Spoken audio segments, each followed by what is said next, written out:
اعوذ باللہ من الشیطان الرجیم بسم اللہ الرحمن الرحیم۔ یہ بات ہر مسلمان کو بخوبی معلوم ہے کہ اللہ تعالیٰ نے سب سے پہلے آدم علیہ السلام کو پیدا فرمایا، لیکن اس سے بھی پہلے جب اس کائنات میں کوئی بھی چیز موجود نہ تھی، اس وقت صرف ایک ذات موجود تھی اور وہ اللہ تبارک و تعالیٰ کی ذات۔ اللہ تبارک و تعالیٰ نے اپنے ہی نور سے سب سے پہلے اپنے محبوب کے نور کو پیدا کیا۔ روایت میں آتا ہے، حضرت جابر بن عبداللہ فرماتے ہیں کہ میں نے بارگاہ رسالت میں عرض کیا، میرے ماں باپ اب پر فدا ہوں، مجھ کو خبر دیجئے کہ سب اشیاء سے پہلے اللہ تعالیٰ نے کون سی چیز پیدا کی؟ آپ نے فرمایا، اے جابر، اللہ تعالیٰ نے تمام اشیاء سے پہلے تیرے نبی کا نور اپنے نور سے پیدا کیا، اور وہ نور قدرت الہی سے جہاں اللہ تعالیٰ کو منظور ہوا سیر کرتا رہا۔ اس وقت نہ لوح تھی، نہ قلم تھا، نہ بہشت تھی، نہ دوزخ تھی، نہ فرشتے تھے، نہ آسمان تھا، نہ زمین تھی، نہ سورج تھا، اور نہ چاند تھا، اور نہ ہی جن تھے۔ ایک اور روایت میں آتا ہے، ابن عباس رضی اللہ تعالیٰ عنہ سے روایت ہے کہ نور محمد مصطفیٰ نے 12,000 برسیں تک عالم تجرد چھوٹیے میں خدا کی عبادت کی۔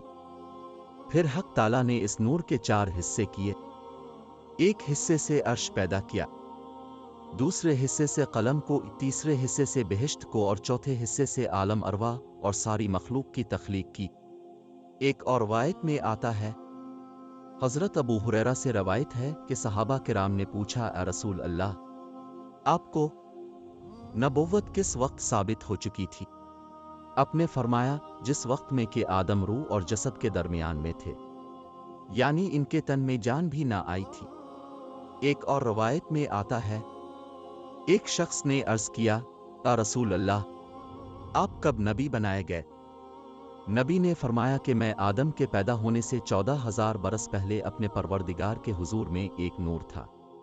روایت تو اور بہت سی ہے۔ سبحان اللہ، کیا بات ہے اس نبی کی جسے اللہ تعالیٰ نے اپنے نور سے پیدا فرمایا۔ اللہ کا لاکھ لاکھ شکر ہے اس نبی کا جس نے ہمیشہ اپنے پروردگار سے ہمارے لیے مغفرت اور سلامتی مانگی ہے۔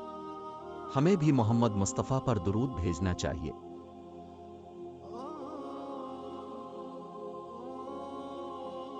اللهم صل على محمد وعلى آل محمد كما صليت على إبراهيم وعلى آل إبراهيم إنك حميد مجيد۔